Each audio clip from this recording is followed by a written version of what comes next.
और यही जगह है जहां ज्यादातर स्टूडेंट्स सबसे बड़ी गलती कर देते हैं। लेकिन बेटा, अगर आने वाले 30 दिन में 3 महीने का सिलेबस आपको कवर करना है, इसीलिए अपने थ्योरी वाले पूरे पार्ट को, क्योंकि थ्योरी बस वो एक वेपन है, असली लड़ाई तो हमेशा एक चैप्टर का बैकलॉग असल में तब क्लियर माना जाएगा जब भी आप अपना 30% वाला बैकलॉग कवर करने के लिए अपनी टेबल पर बैठो तो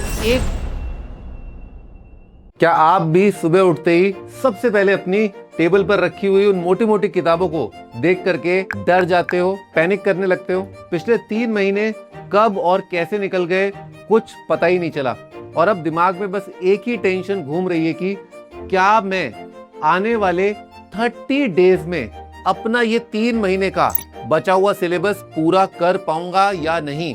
अगर आप भी रोज यही सोच रहे हैं तो बेटा आप अकेले नहीं हो। हर साल हजारों बच्चे इस बैकलॉग के बोझ तले दबकर अपना पूरा साल वेस्ट कर देते हैं। दिमाग बोलता है कि आज से 10 घंटे डेली पढ़ूंगा, पर रियलिटी में 2 घंटे बाद ही फोकस टूटने लग जाता है, जिसके बाद शुरू होती है नई यूट्यूब स्ट्रेटजीज देखने की आदत। पर सच बताऊं, बैकलॉग क्लियर करने के लिए आपको नई वीडियो नहीं बल्कि एक प्रैक्टिकल एक्शन प्लान चाहिए। और अगर आप आने वाले 30 डेज तक मेरे इस ब्लूप्रिंट को पक्के से फॉलो करने के लिए तैयार हो तो मैं गारंटी देता हूं कि आपका ये डर हमेशा के लिए खत्म हो जाएगा। लेकिन आगे बढ़ने से पहले अभी तुरंत वीडियो को पॉज करो और कमेंट में सबसे वीक सब्जेक्ट लिखो, जिससे मैं देख सकूं कि मेरे बच्चों को सबसे ज्यादा किस सब्जेक्ट में दिक्कत आ रही है। और कमेंट करने के बाद उसे लेफ्ट स्वाइप करके हाइप करना बिल्कुल मत भूलना, जिससे ये वीडियो और बच्चों तक पहुंच पाए। कर दिया? तो चलो अब सीधा उस पहले रूल की बात करते हैं जो आपके बैकलॉग को और बड़ा होने से रोकेगा। क्योंकि बेटा बैकलॉग क्लियर करने से भी ज्यादा जरूरी है आप लोगों के लिए नए बैकलॉग को बनने से रोकना। The 70-30 rule to stop new backlogs. और सबसे बड़ी बेवकूफी जो बच्चे इस टाइम पे करते हैं वो है अपना पुराना छूटा हुआ सिलेबस कवर करने के चक्कर में अपनी आज की करंट क्लासेस को पूरी तरह से छोड़ देना। बच्चों, मेरी इस बात को बहुत ध्यान से सुनो। अगर आप पिछले महीने का काइनेमैटिक्स समझने के लिए आज स्कूल या कोचिंग का थर्मोडायनेमिक्स का लेक्चर मिस कर रहे हो तो आप असल में अपना बैकलॉग क्लियर नहीं कर रहे हो, आप बस उसको आगे के लिए शिफ्ट कर रहे हो। और ये एक ऐसा खतरनाक लूप है जिसमें आप हमेशा 1 महीने पीछे ही चलते रहोगे। और एक पॉइंट ऐसा आएगा जब आपको समझ ही नहीं आएगा कि शुरू कहां से करूं और खत्म कहां पर। इसीलिए बेटा सबसे पहले और सबसे स्ट्रिक्ट रूल जो आपका नया डेली रूटीन सेट करता है वो है 70-30 रूल। मतलब आज से आपको अपना 70% टाइम और फोकस अपनी करंट स्टडीज और आगे आने वाले टेस्ट पर ध्यान देना है। क्लास में जो भी नया टॉपिक चल रहा है उसे पूरे फोकस के साथ अटेंड करो। अगर आपको उस चैप्टर का पिछला बेसिक नहीं भी आता तो इसमें डरने की जरूरत नहीं है। हाँ, थोड़ा एक्स्ट्रा स्ट्रगल जरूर आपको करना होगा। नई टर्म्स शायद अजीब और मुश्किल लगेंगी, पर करंट सिलेबस किसी भी हालत में आपके हाथ से निकलना नहीं चाहिए। उसके बाद जो आपका बचा हुआ 30% टाइम होगा, यानी दिन का आखिरी कुछ घंटे, वो आप स्ट्रिक्टली अपने पहले 3 महीने के बैकलॉग को दोगे। और एक बार आपने अपने करंट टॉपिक्स में बैकलॉग बनने की इस चेन को तोड़ दिया, तभी से आप उस पुराने पहाड़ को धीरे धीरे क्लियर कर पाओगे। लेकिन सिर्फ इतना कर लेना काफी नहीं है, क्योंकि अब भी आपके सामने पिछले 3 महीने का एक बहुत बड़ा पहाड़ खड़ा है और उस पहाड़ को चढ़ने के लिए मेहनत से ज्यादा जरूरत है सही डायरेक्शन की। Smart weightage over extra work. जब आप अपना पिछला बचा हुआ बैकलॉग देखते हो तो आपके दिमाग की पहली आदत यही होती है कि चैप्टर नंबर 1 से स्टार्ट करूं और सब कुछ एक लाइन से परफेक्टली खत्म करूं। पर बच्चों, क्या सच में जेई या किसी भी बड़े कॉम्पिटिटिव एग्जाम में हर एक चैप्टर सेम वेटेज रखता है? बिल्कुल नहीं। अब आपके पास टाइम बहुत कम है, दिन लिमिटेड है, इसीलिए अब आपको एक एक्सट्रीम स्मार्ट प्लेयर बनना ही पड़ेगा। आज ही अपने टेबल पर एक ब्लैंक पेपर लो और अपने पूरे 3 महीने के उस लंबे चौड़े बैकलॉग को 3 अलग अलग कैटेगरीज के अंदर डिवाइड करो। पहली कैटेगरी में आपको वो चैप्टर रखने होंगे जो पढ़ने में छोटे हैं, इजी है, पर एग्जाम में 2-3 क्वेश्चंस की गारंटी देते हैं। जैसे आपका मॉडर्न फिजिक्स या केमिस्ट्री के वो बेसिक टॉपिक्स जो सीधा फॉर्मूला बेस्ड आते हैं। इन सिंपल और हाई स्कोरिंग टॉपिक्स को आपको सबसे पहले निपटाना है ताकि आपके बेस मार्क्स बिल्कुल सेफ और सिक्योर हो जाएं। दूसरी कैटेगरी उन चैप्टर्स की होती है जो हाई वेटेज तो होते हैं पर समझने में थोड़ा सा टाइम लेते हैं और टफ होते हैं। इनको हम तब उठाएंगे जब हमारी पहली इजी कैटेगरी पूरी तरह से क्लियर हो जाएगी और हमारे अंदर एक नया कॉन्फिडेंस आ चुका होगा। तीसरी कैटेगरी में वो लो वेटेज चैप्टर्स आते हैं जो 1 महीने लगातार पढ़ने के बाद भी एग्जाम में शायद ही कुछ कंट्रीब्यूशन आपको देंगे। इसीलिए इन्हें अभी के लिए कंप्लीटली भूल जाओ, क्योंकि बेटा इस स्टेज पर हमें कोई परफेक्शनिस्ट नहीं बनना है।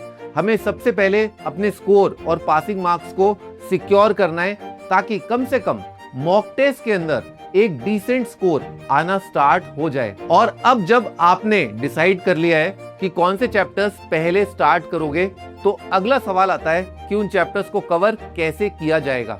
और यही जगह है जहां ज्यादातर स्टूडेंट्स सबसे बड़ी गलती कर देते हैं, breaking out of the theory illusion. अक्सर बच्चे अपना बैकलॉग क्लियर करते टाइम एक बहुत कॉमन मिस्टेक करते हैं जिसकी वजह से उनका कॉन्फिडेंस आगे बढ़ने की जगह नीचे गिर जाता है। वो एक नए और छूटे हुए चैप्टर की मोटी मोटी रेफरेंस बुक्स, स्कूल की टेक्स्ट बुक्स या हैवी कोचिंग मॉड्यूल्स खोल करके बैठ जाते हैं। फिर वो एक ही चैप्टर की थ्योरी को वर्ड बाय वर्ड हाइलाइटर लेकर के पढ़ने में अपने 4 से 5 दिन पूरी तरह से वेस्ट कर देते हैं, क्योंकि उन्हें लगता है कि वो पढ़ रहे हैं, पर असल में वो सिर्फ रीडिंग कर रहे होते हैं जिसका एग्जाम से कोई लेना देना नहीं होता। लेकिन बेटा अगर आने वाले 30 दिन में 3 महीने का सिलेबस आपको कवर करना है तो स्पीड को बहुत बढ़ाना पड़ेगा और पुरानी स्लो अप्रोच को छोड़ना पड़ेगा। इसीलिए यहाँ पर आपको बहुत स्मार्टली अपने डिजिटल रिसोर्सेज का यूज करना होगा। यानी कि अब आपके पास लंबे लेक्चर्स या डिटेल्ड वीडियोस देखने का टाइम नहीं है। इसीलिए अब सीधा किसी एक ट्रस्टेड और एक्सपीरियंस टीचर का 1 शॉर्ट वीडियो लगाओ और चैप्टर की कोर समरी और उसके पीछे का बेसिक कॉन्सेप्ट समझो और साथ में एक एक पेज के शॉर्ट नोट्स रेडी करते रहना, क्योंकि बेटा आपको इस टाइम कोई फिजिक्स का रिसर्चर या मैथ्स का साइंटिस्ट नहीं बनना है। आपको सिर्फ एक फास्ट प्रॉब्लम सॉल्वर बनना है जो एग्जाम क्लियर कर सके। इसीलिए अपने थ्योरी वाले पूरे पार्ट को मैक्सिमम 1 से 1.5 दिन में पूरी तरह खत्म कर दो, क्योंकि थ्योरी बस वो एक वेपन है। असली लड़ाई तो हमेशा न्यूमेरिकल्स और ट्विस्टेड क्वेश्चंस, मिक्स प्रॉब्लम्स के साथ आपकी होती है और असली गेम भी वहीं स्टार्ट होता है, the execution and problem solving assault. मान लो आपने दिन में 12 घंटे बैठकर वीडियो लेक्चर्स देख लिया, 10 महंगी बुक्स अपने टेबल पर सजा करके उन्हें पढ़ लिया, पर अगर आपने खुद के हाथ से क्वेश्चंस को सॉल्व नहीं किया है तो बेटा मैं लिख करके दे सकता हूं आपको कि एग्जाम हॉल में पेपर देखते ही आपका दिमाग बिल्कुल ब्लैंक हो जाएगा। क्योंकि बच्चों किसी भी सब्जेक्ट का बैकलॉग तब क्लियर नहीं होता जब आपने उस चैप्टर की पूरी थ्योरी पढ़ ली हो या बेस्ट कोचिंग की वीडियोस देख ली हो। एक चैप्टर का बैकलॉग असल में तब क्लियर माना जाएगा जब आपसे उसके प्रीवियस ईयर क्वेश्चंस बनने लग जाएं, क्योंकि जब तक क्वेश्चन नहीं बनेगा तब तक चैप्टर कंप्लीट नहीं होगा। इसीलिए आज और अभी से अपने लिए एक नॉन नेगोशिएबल टारगेट सेट करो कि चाहे जो हो जाए मुझे अपने बैकलॉग वाले हर एक चैप्टर के कम से कम 40 से 50 top quality previous year question solve करने ही करने। ये जेई मेन के भी हो सकते हैं, ये जेई एडवांस से भी आप ले सकते हो सकता है स्टार्टिंग में जब आप क्वेश्चंस को लेकर के बैठो टाइम लगे, फ्रस्ट्रेशन हो, पीछे पलट करके सॉल्यूशंस देखने का आपका मन करेगा और लगेगा कि मुझे तो अभी कुछ भी नहीं आता और मेरा कुछ हो ही नहीं सकता। पर बच्चों जब आप लगातार इन मुश्किल क्वेश्चन से लड़ोगे, उनके कॉन्सेप्ट्स को स्टेप बाय स्टेप सॉल्व करने लग जाओगे, तो आपका ब्रेन खुद ब खुद उस एग्जाम पैटर्न और लैंग्वेज के हिसाब से ट्रेन होने लगेगा। इसीलिए बेटा मुश्किल क्वेश्चन से डरना बिल्कुल बंद कर दो। एग्जाम के दिन वही मुश्किल क्वेश्चन ही आपको बचाएंगे और दूसरों से आगे कर देंगे। लेकिन क्या सिर्फ क्वेश्चंस करने से आपका काम चल जाएगा? क्योंकि अगर आपका फोकस बार बार डिस्ट्रैक्ट होता है तो बेस्ट स्ट्रेटजी भी काम नहीं करेगी। इसीलिए अब बात करते हैं उस रूल की जो आपको अगले 30 डेज के अंदर कंसिस्टेंटली ट्रैक पर बनाए रखेगा। Total isolation and the 3 hour sitting.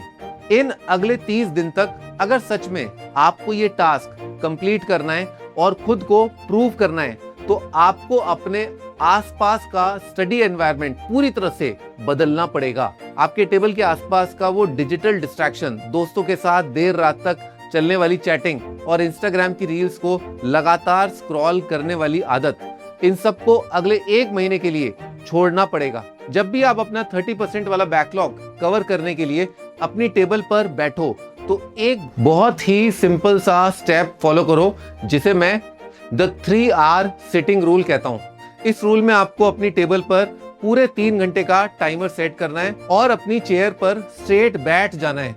इस पूरे 3 घंटे के सेशन के बीच आपका मोबाइल फोन आपके कमरे के बाहर किसी दूसरे रूम में रखा होना चाहिए और आपके दिमाग में सिर्फ और सिर्फ एक फोकस टारगेट चलना चाहिए। क्योंकि बच्चों, मोटिवेशनल वीडियोस सिर्फ पहले या ज्यादा से ज्यादा दूसरे दिन काम आती हैं। बाकी के बचे हुए 29 डेज सिर्फ और सिर्फ आपका डिसिप्लिन, आपकी आदतें और आपकी खुद को प्रूफ करने की जिद ही आपको उस चेयर पर बिठाती है।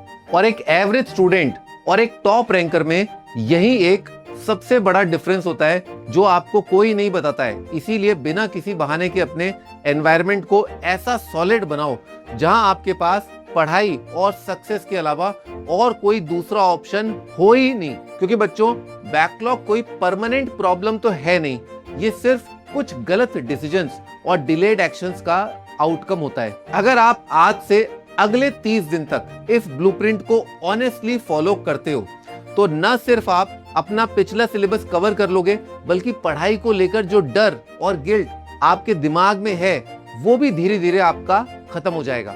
और बेटा, मेरी एक बात हमेशा याद रखना, बैकलॉग तब तक बड़ा लगता है जब तक आप उस पर काम स्टार्ट नहीं करते हो।